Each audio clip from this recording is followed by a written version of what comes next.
गिरी tutorial के अपने channel में आपका स्वागत है। हमने 11th का चैप्टर स्टार्ट किया है, इलेक्ट्रिक करंट थ्रू कंडक्टर। हमने उसमें इलेक्ट्रिक करंट का कंसेप्ट सीख लिया है, उसके बाद हमने ड्रिफ्ट वेलोसिटी सीख ली है एंड देन ओम्स लॉ के बारे में भी सीख लिया है और उसके एप्लीकेशन भी सीख लिए हैं हमने, या उसकी लिमिटेशन भी सीख लिए हैं। अब हम जो स्टडी करने वाले हैं that is next topic is electric energy and power. Electric energy and power, तो इलेक्ट्रिक एनर्जी किसे कहेंगे और पावर किसे कहेंगे, ये हम सीखने वाले हैं। तो उसके लिए हमने एक सर्किट डायग्राम ड्रॉ किया है। ए भी हमारा रेजिस्टर है और उसको सर्किट में कनेक्ट किया है सेल ई के साथ, या पोटेंशियल। उसकी वजह से यहाँ जो पोटेंशियल डेवलप हो रहा है दैट इज पोटेंशियल वी। यहाँ जो पोटेंशियल डेवलप हो रहा है वी, इतना पोटेंशियल इस एनर्जी या बैटरी की वजह से प्रोड्यूस हो रहा है एंड इस बैटरी की वजह से यहाँ करंट फ्लो कर रहा है। करंट क्या कर रहा है, फ्लो कर रहा है। So consider a resistor A B,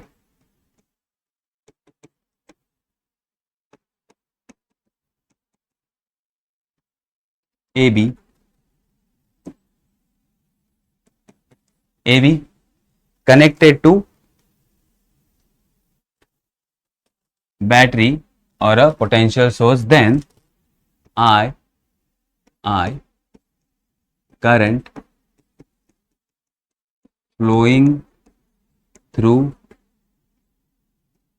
AB, A point A at higher potential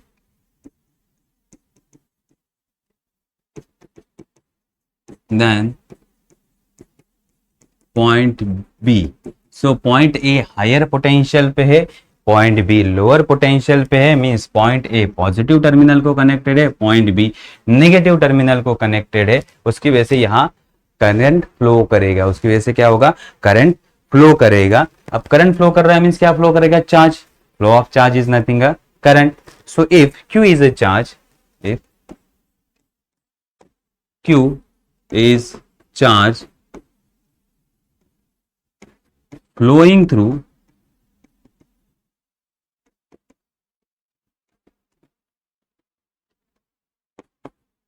resistor AB, okay, charge Q flow कर रहा है and V is potential across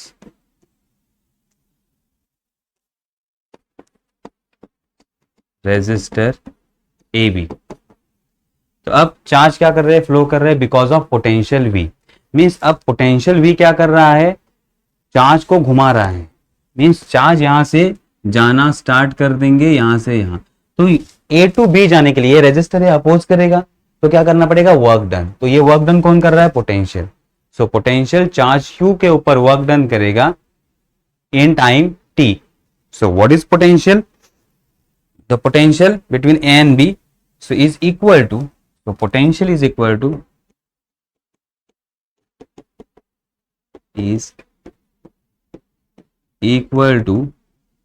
work done to move charge Q from point A to B, from point A to point B। तो potential difference है, potential difference की वजह से charge A से B जाएगा। तो A से B उसे पास करना है रेजिस्टेंस थ्रू, तो रेजिस्टेंस उसको अपोज करेगा। तो चार्ज पास करवाने के लिए इसके ऊपर वर्क डन करना पड़ेगा and that work done on charge Q is nothing but a potential. तो डेफिनेशन क्या कहता है हमें, potential is equal to, that is potential is equal to, याद रखो, potential is equal to work done per unit charge, per unit charge. तो एक charge के ऊपर कितना वर्क डन करना पड़ता है सर्किट में उसको घुमाने के लिए, that work done is nothing but a potential, that work done is nothing but a potential. तो हम कैसे लिखेंगे इसको फॉर्मूला के फॉर्म में, तो potential V is equal to, या potential difference V is equal to work done per unit charge, that is, और हम इसको ऐसे लिख सकते हैं, work done is nothing but V into Q। Work done is nothing but V into Q. तो जो भी वर्क डन हो रहा है per unit charge is nothing but a potential, ठीक है।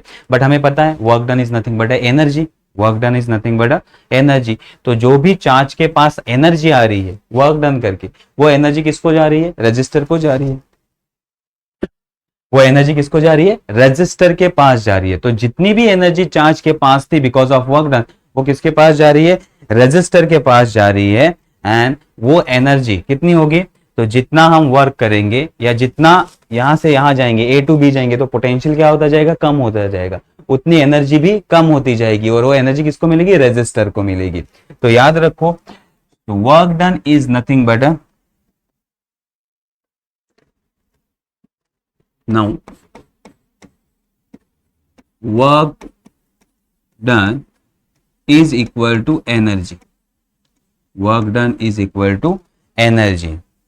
तो एनर्जी कौन प्रोवाइड कर रहा है, सेल, बैटरी प्रोवाइड कर रही है किसको, चार्ज को। किसको प्रोवाइड कर रही है, चार्ज को प्रोवाइड कर रही है। और उसकी वजह से चार्ज वर्क करेगा और जो भी एनर्जी होगी वो रजिस्टर को दे देगी। और किसको देगी, रजिस्टर को दे देगी। और जैसे ही चार्ज फ्लो करेगा ए टू बी, तो पोटेंशियल कम होगा, तो एनर्जी भी चार्ज से कम हो जाएगी, डिक्रीज हो जाएगी। तो वो एनर्जी किसको मिल जाएगी, रजिस्टर को मिल जाएगी, ठीक है।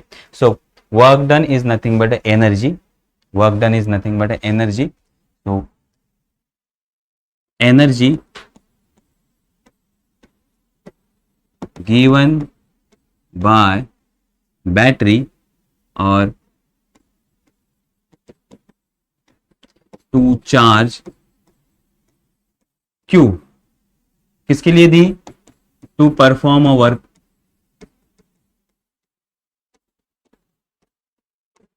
सो वर्क करने के लिए बैटरी ने उसको क्या दी, एनर्जी दी। तो उसके वजह से क्या होगा, अब जब चार्ज मूव करेगा, charge move from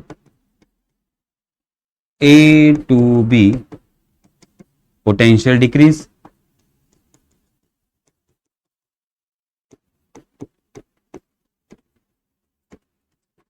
hence change in energy,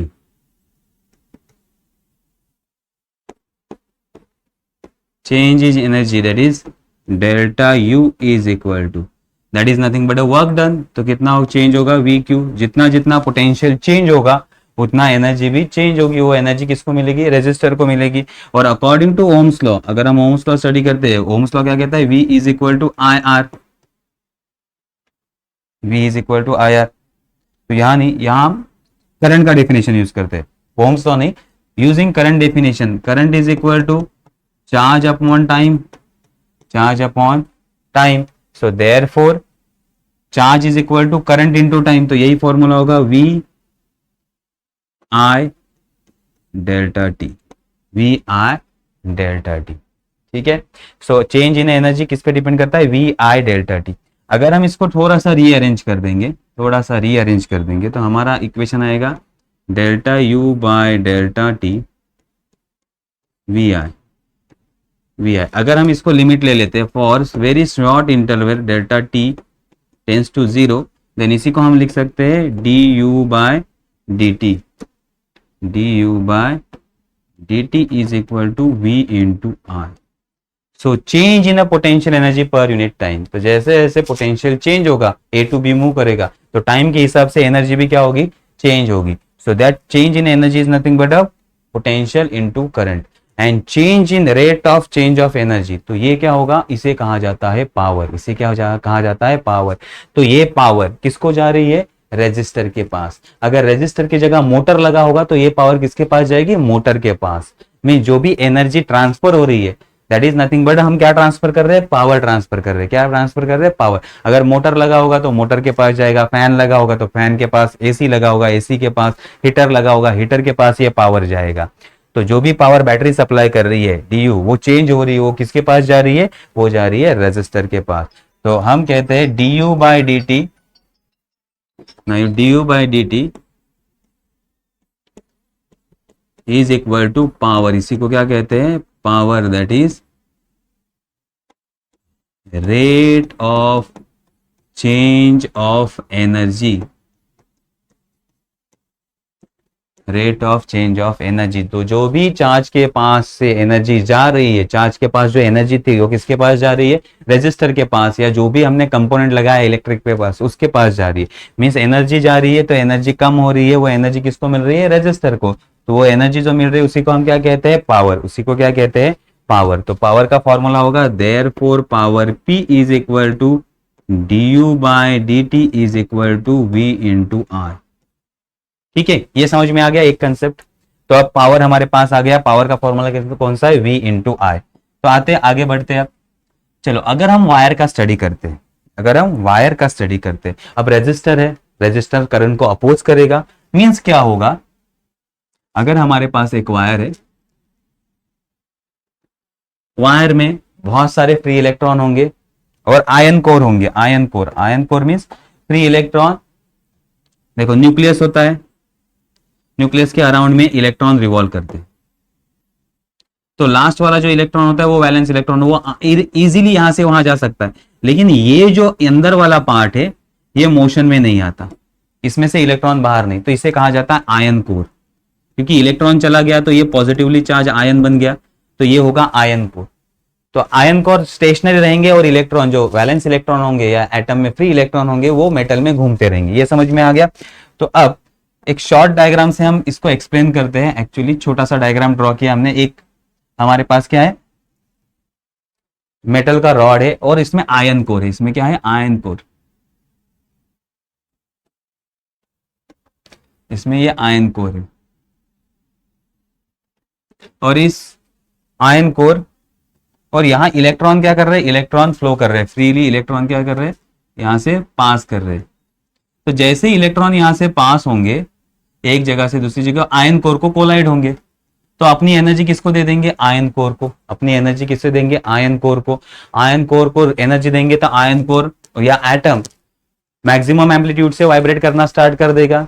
अगर ये मैक्सिमम एम्पलीट्यूड से वाइब्रेट या फास्ट वाइब्रेट करना स्टार्ट कर देगा, जैसे ये वाइब्रेट करेगा इस वायर की हीट बढ़ना स्टार्ट कर देगी, वायर की हीट बढ़ना स्टार्ट कर देगी। तो जब भी करंट पास होता है तो वो आयन कोर से कोलाइड होता है, अपनी एनर्जी आयन कोर को देता है, और आयन कोर वाला जो पार्टिकल है आयन कोर है वो वाइब्रेट करना स्टार्ट करता है, और उसकी वजह से हीटिंग इफेक्ट होता है। उसकी वजह से क्या होता है, हीटिंग इफेक्ट होता है।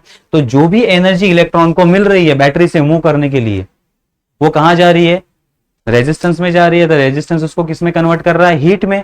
किस में कन्वर्ट कर रहा है, हीट में। और उस हीट को वो बाहर छोड़ रहा है। मीन जो भी पावर हम इलेक्ट्रॉन को दे रहे हैं, जो भी पावर यहां है वो कहां जा रही है, डेसिपेट हो रही है। डेसिपेट हो रही है या बाहर जा रही है।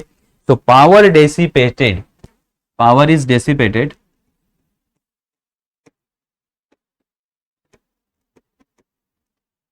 Power dissipated is given by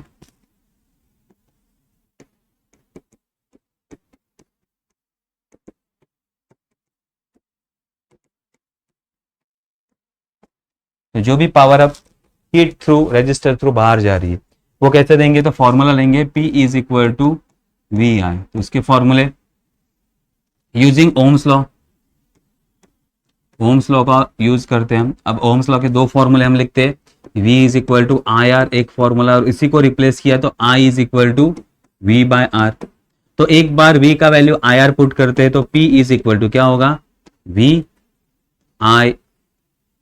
so V की जगह क्या पुट करना है हमें, I R, I R into I. तो ये होगा I square R, power is equal to I square R. अगर I की जगह पावर क्या है, वी आई, अगर I की जगह हम V अपॉन आई पुट करते हैं, V अपॉन आर, तो P is equal to V square R. तो इतनी हीट, इतना पावर डेसिपेट होगा रेजिस्टर से। जो भी पावर इलेक्ट्रॉन को मिल रहा है वो पावर रेजिस्टर को दे देगा, और इतना पावर वो रेजिस्टर को दे देगा। तो हमारे पास पावर के तीन फॉर्मूले, V P is equal to V I, और P is equal to I square R, P is equal to V square I. अगर पावर हम रेजिस्टर को दे रहे हैं तो इतना रेजिस्टर पावर क्या करेगा, बाहर छोड़ देगा। इतना पावर क्या कर देगा, बाहर छोड़ देगा। तो ये समझ, डेसिबेट हीट में कन्वर्ट कर देगा और हीट बाहर चली जाएगी सराउंडिंग में। ये समझ में आ गया। तो ये है पावर डेसिपेशन। अब आते हैं नेक्स्ट कंसेप्ट पे। नेक्स्ट कंसेप्ट है हमारा रेजिस्टर्स। रेजिस्टर्स। ठीक है, अब ये रेजिस्टर्स बहुत सारे टाइप के होते हैं, रेजिस्टर बहुत सारे टाइप के होते हैं। और रेजिस्टर का यूज क्यों किया जाता है? करंट को लिमिट करने के लिए। करंट को क्या करने के लिए? लिमिट। मींस करंट अगर ज्यादा जा रहा है और हमें कम करंट चाहिए तो हम बीच में रेजिस्टर लगा देंगे। तो रेजिस्टर क्या करेगा? जो एक्सेस करंट है उसको हीट में कन्वर्ट करके बाहर छोड़ देगा। अभी हमने देखा कि पावर डेसिपेट हो रहा है, जो भी एक्सेस पावर था वो बाहर जा रहा है। मींस करंट क्या कर रहा है? कम हो रहा है। करंट क्या कर रहा है? कम हो रहा है। तो जैसे हम सर्किट में एक पर्टिकुलर वैल्यू का हमें करंट चाहिए तो हम एक्सेस वैल्यू को हम क्या करेंगे? लिमिट करने के लिए रेजिस्टर का यूज करेंगे। तो रेजिस्टर एक्स्ट्रा एनर्जी हीट में कन्वर्ट कर देगा। तो there are different type of resistor. कुछ कार्बन रेजिस्टर होते हैं एंड कुछ वायर वाउंड या फिर वायर वाउंड रेजिस्टेंस होते हैं। तो कार्बन रेजिस्टर और wire wound resistance, wire wound means wire का एक वाइंडिंग होता है, उसकी वजह से रेजिस्टेंस डेवलप होता है। कार्बन रेजिस्टेंस बहुत छोटे छोटे होते हैं, जो अभी की सेमीकंडक्टर डिवाइस या हमारे फोन या हमारे टीवी के सर्किट में या आपने देखा होगा बहुत सारे रेजिस्टर आपने देखे। तो वो इसलिए कार्बन रेजिस्टर का यूज बहुत ही अच्छी तरीके से कर सकते हैं हम कंपेयर टू वायर वाउंड, क्योंकि कार्बन रेजिस्टर छोटे होते हैं और उसका वैल्यू हम हाई बना सकते हैं। हाई वैल्यू तक हमें वो छोटे छोटे होंगे फिर भी उसका वैल्यू हाई हो सकता है। So they are small, inexpensive and high value उनके पास हो सकता है। अब अब रेजिस्टर, अगर आप कार्बन रेजिस्टर की बात करें तो वो बहुत ही छोटे होते, बहुत ही छोटे होते इस तरह से। अब इसका वैल्यू अगर यहां हम लिखेंगे कार्बन रेजिस्टर पे तो वैल्यू हमें दिखेगा नहीं, वो वैल्यू हमें दिखेगा नहीं। तो उसके लिए इलेक्ट्रॉनिक इंडस्ट्री एसोसिएशन ने एक कलर कोड बनाया। क्या बनाया? Colour code. तो कलर कोड मीन्स यहाँ कलर के बैंड दे दिए और इस कलर के बैंड से हम रेजिस्टर का वैल्यू निकाल सकते हैं। इस कलर के बैंड से हम रेजिस्टर का वैल्यू निकाल सकते हैं। अब वही कोड हमें सीखना है कि रेजिस्टर का वैल्यू कलर कोड से कैसे निकाले। ठीक है, तो अब ये डायग्राम थोड़ा सा रेजिस्टर का मैं बड़ा कर लेता हूं। तो हमारे पास एक रेजिस्टर है, हमारे पास एक रेजिस्टर है।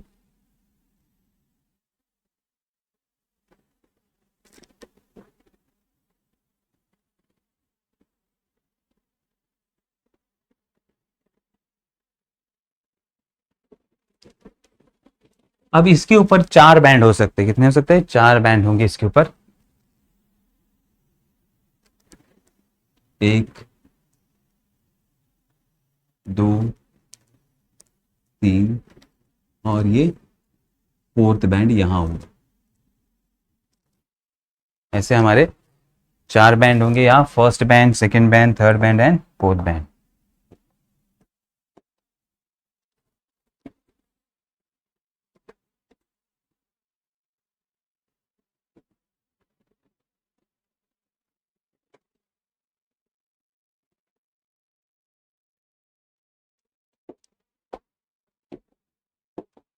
ये हमारा फर्स्ट, इसको हम देखेंगे डिजिट वाले कॉलम में। बताता हूँ डिजिट वाला कॉलम क्या होता है। ये होगा हमारा सेकंड बैंड, इसी को इसको भी हम देखेंगे डिजिट वाले कॉलम में। ये होगा हमारा थर्ड बैंड, इसको हम देखेंगे मल्टीप्लायर। और ये होगा हमारा फोर्थ बैंड, इसे देखेंगे हम टॉलरेंस वाले बैंड में। किसमें देखेंगे? टॉलरेंस वाले। ठीक है, और ये परसेंटेज में वैल्यू देगा, इसमें देगा परसेंटेज में वैल्यू देगा। ठीक है, तो हमारे पास चार बैंड होंगे तो उसका हम इस तरह से देखेंगे।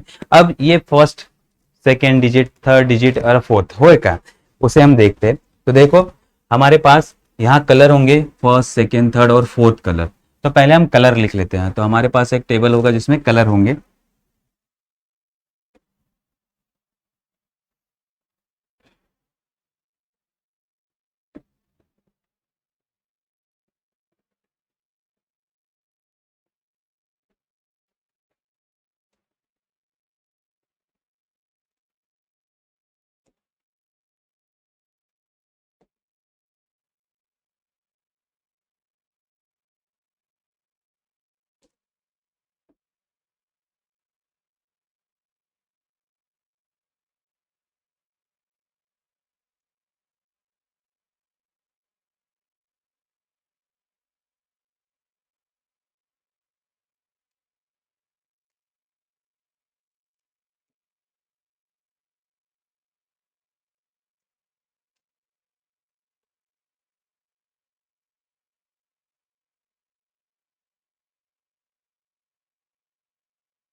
चलो, तो यहाँ होगा पहला कॉलम जो हमारा होगा वो होगा कलर।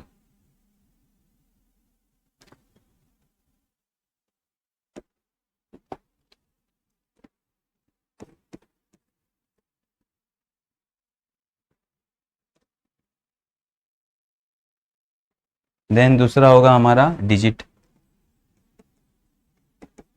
थर्ड ये भी होगा हमारा डिजिट। यहाँ होगा मल्टीप्लायर।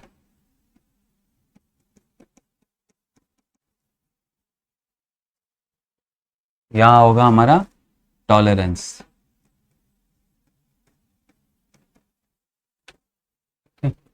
सो कलर, डिजिट, डिजिट, मल्टीप्लायर, तो ये हमारा फर्स्ट डिजिट होगा, ये सेकंड डिजिट होगा। फर्स्ट डिजिट यहाँ और ये सेकंड डिजिट, थर्ड वाला मल्टीप्लायर। ओके, तो अब कलर लिख लेते हैं। कलर आपको याद रखने पड़ेंगे, तो कलर होंगे हमारे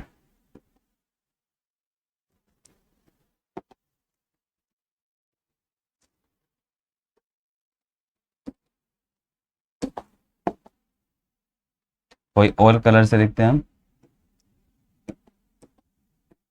अब कौन सा कलर इन बैंड में है? ओके, सो ब्लैक, पहला होगा black, brown, red, orange, green,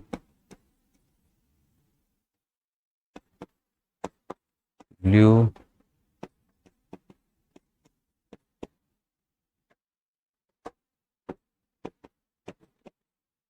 और वाइट। ठीक है, black, brown, red, orange, green, blue, violet, grey, white, इस तरह से हमारे कलर है। और नीचे और कलर होंगे for gold, for silver and no colour. तो ये टॉलरेंस के लिए होंगे। इस कलर के लिए तीन टर्म ये तीन टर्म नहीं रहेंगे।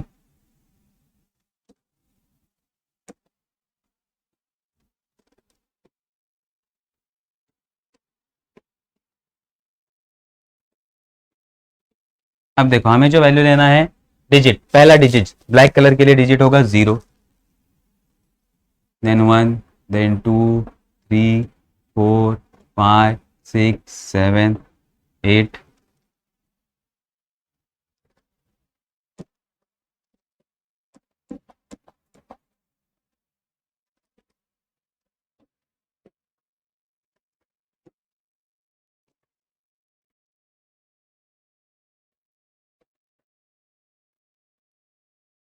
और एक कलर रह गया हमारा। ठीक है,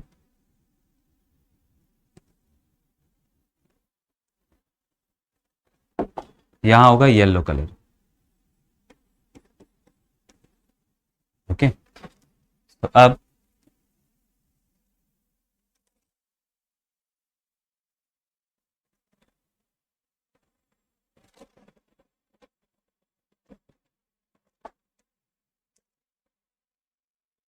चल 0, 1, यहाँ होगा 2, 3, 4, 5, 6, 7, 8 और 9।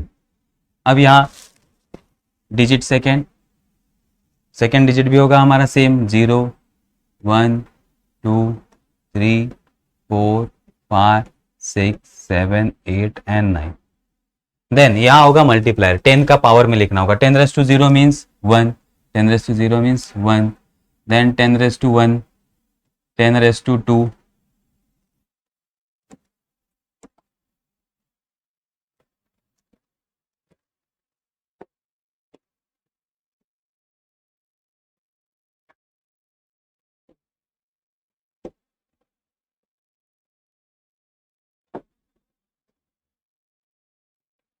4, 5,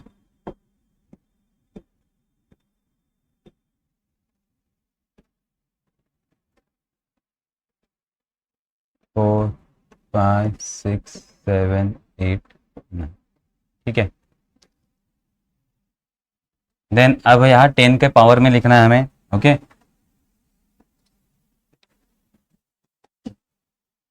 10 रेस टू 1, ये होगा 10 रेस टू 2, 10⁻³ 10⁻⁴, then 10⁻⁵, 10⁻�6, 10⁻�7, 10⁻⁸ एंड 10⁻⁹। ठीक है, ये आ गए हमारे मल्टीप्लायर, ये आ गया हमारे मल्टीप्लायर। देन हम टॉलरेंस पे आते हैं। तो टॉलरेंस कुछ ही वैल्यू के लिए होता है, कुछ ही वैल्यू के लिए होता है। ब्राउन के लिए होता है ±1%, रेड के लिए होता है ±2%, ठीक है, ±2%। देन गोल्ड कलर के लिए होता है ±5%, सिल्वर के लिए ±10%,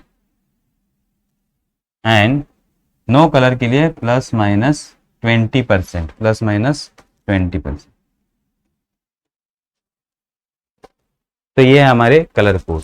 चलो अब हम क्या करते हैं, कलर चूज करते हैं। सपोज हमारे रजिस्टर पे 3 कलर है। पहला कलर है रेड, पहला कलर है हमारा रेड कलर।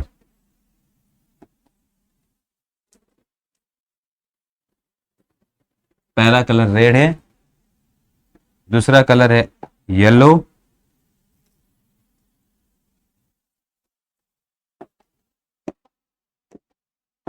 दूसरा हमारा कलर है येलो,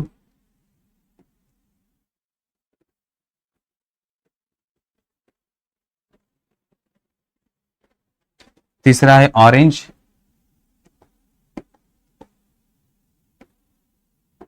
तीसरा हमारा कलर है ऑरेंज। अब देखो यहाँ टॉलरेंस है, तो टॉलरेंस में ये 3 कलर हो सकते हैं, या ये हो सकता है। तो एक कलर होगा हमारा नियर अबाउट गोल्ड, क्या होगा, गोल्ड के आसपास होगा। हम लिखते हैं यहाँ गोल्ड, इस तरह से येलो जैसा गोल्ड होगा हमारा, ठीक है। तो अब हमारे पास कौन से कलर है, हमारे पास कलर है colour red, yellow, orange and gold, अब वैल्यू कैसे निकालना है, देखो पहला कलर डिजिट में, फर्स्ट डिजिट में, दूसरा कलर सेकेंड डिजिट में, थर्ड मल्टीप्लायर है, तो तीसरे को हमें मल्टीप्लाई करना होगा। मल्टीप्लायर यहां देखना है एंड टॉलरेंस फोर्थ कॉलम में।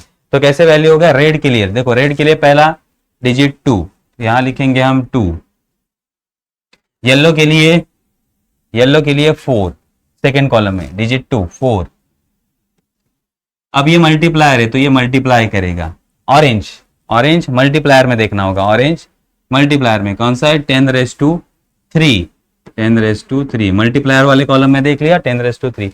और गोल्ड के लिए ±5%, ±5%। तो ये वैल्यू आ गया ओहम में, पहले ये आएगा ओहम में वैल्यू +-5%। तो हमारा वैल्यू क्या आ गया, that is equal to 24 into 10⁻3 ohm ±5%। ये आ गया हमारे रेजिस्टर का वैल्यू। या फिर इसको हम ऐसा लिख सकते हैं 24 किलो ओहम, किलो मीन्स 10⁻3 ±5%। अब टॉलरेंस ±5% मीन्स इसका वैल्यू 5% से ज्यादा भी हो सकता है या कम भी हो सकता है, ज्यादा भी हो सकता है या कम भी हो सकता है, ठीक है। ये समझ में आ गया। तो इस तरह से आपको कलर दिए जाएंगे और इस हिसाब से आपको रजिस्टर का वैल्यू फाइंड आउट करना है, ठीक है। तो रजिस्टर पे ऐसे कलर रहते हैं, उस कलर को देख के आपको ये वैल्यू फाइंड आउट करना होता है। और एक एग्जांपल लेते हैं। सपोज हमारे पास कलर है,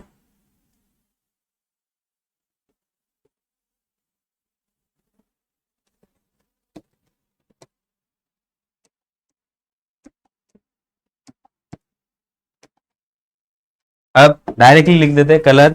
हमारे पास कलर है suppose red, yellow, red, silver. पहला कलर पहले डिजिट में रेड 2, येलो 4, वापस येलो ऑरेंज ले लेते हैं, ऑरेंज, येलो वापस हो गया, या वॉयलेट ले लेते हैं, ठीक है। देन सेकेंड वॉयलेट कहाँ है 7, रेड का वैल्यू इनटू, रेड का वैल्यू कितना है मल्टीप्लायर में, थर्ड में red 10⁻², 10⁻², ohm plus minus silver का वैल्यू टॉलरेंस में 10%, तो हमारा वैल्यू कितना आया, therefore 27 into 10⁻² ohm plus minus 10%। तो आपको ऐसा लिखना है, तो ऐसा अगर जिनको किलो में कन्वर्जन आता है वो किलो में लिख सकते हैं। मीन्स कैसे, एक बार 2.7 इंटू 10⁻³ ओहम प्लस माइनस 10%, तो ये होगा 2.7 kilo ohm plus minus 10%। Kilo में नहीं किया तो भी चलेगा, अगर कहाँ होगा तो ही हमें किलो में इसका कन्वर्जन करना है, नहीं तो ये डायरेक्टली आप लिख सकते हो। समझ में आ गया। और एक कलर वाला कंसेप्ट लेते हैं, blue green black, blue green black, no colour. अब कलर चौथा बैंड नहीं है, कलर वाला फोर्थ बैंड नहीं है हमारा। सो ब्लू देखो, ब्लू के लिए 6, ग्रीन के लिए 7, ग्रीन के लिए 5, ब्लू के लिए 6, ग्रीन के लिए 5, तो ब्लू के लिए 6, ग्रीन के लिए 5, multiplier, third multiplier black is equal to 1, ohm plus minus no colour 20%। तो अब देखो 65 into 1, 65 ohm plus minus 20%, plus minus 20%। तो समझ में आया किस तरह से वैल्यू हमें निकालना है, किस तरह से वैल्यू। तो 10⁻0 मीन्स 1 होता है, ये 10⁻0 होता है, 10⁻1, ठीक है। तो ये आया 65 ओहम इंटू 1, 65 ओहम वैल्यू आया। या इसको हम 10⁻0 भी ले सकते हैं, क्या ले सकते हैं, 10⁻0, 10⁻0 मीन्स 1। यहाँ 10⁻0, 10⁻1, 10⁻2, 10⁻3, समझ में आ गया। इस तरह से ये पावर है, तो इसको हम 10⁻0 भी लिख सकते हैं।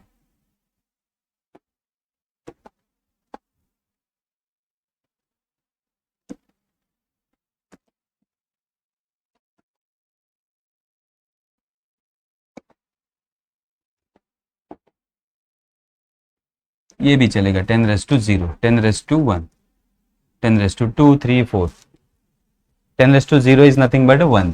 इसको याद रखो, ये क्या होगा, वैल्यू 1 हो। 10⁻0 इज इक्वल टू 1, इसलिए हमने यहाँ 1 लिया था, तो ये होगा 10⁻0 हमारा 0, 10⁻0 इज नथिंग बट 1। तो ये हो गया, कलर कोड से हम सम सॉल्व कर सकते हैं या वैल्यू निकाल सकते हैं। तो ऐसे क्वेश्चन आपको आ सकते हैं।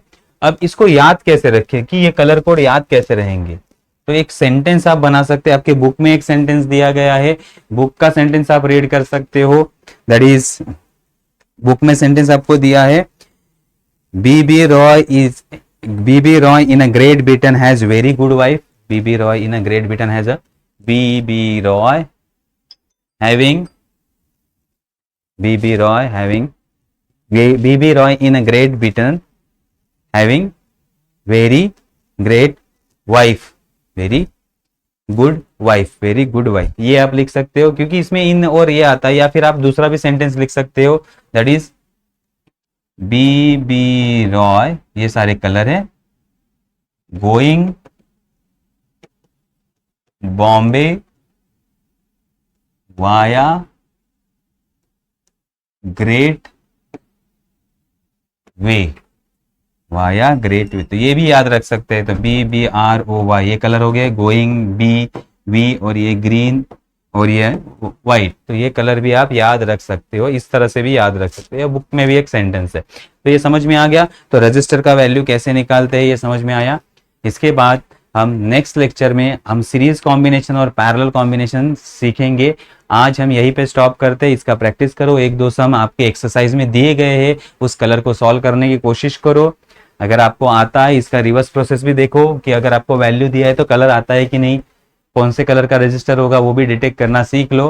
तो इसको याद रखना है, टेबल की प्रैक्टिस करो अच्छे से, ठीक है। इसके ऊपर बहुत सारे क्वेश्चन आते हैं। तो यहाँ हम हमारा लेक्चर एंड करते हैं। Okay, thank you.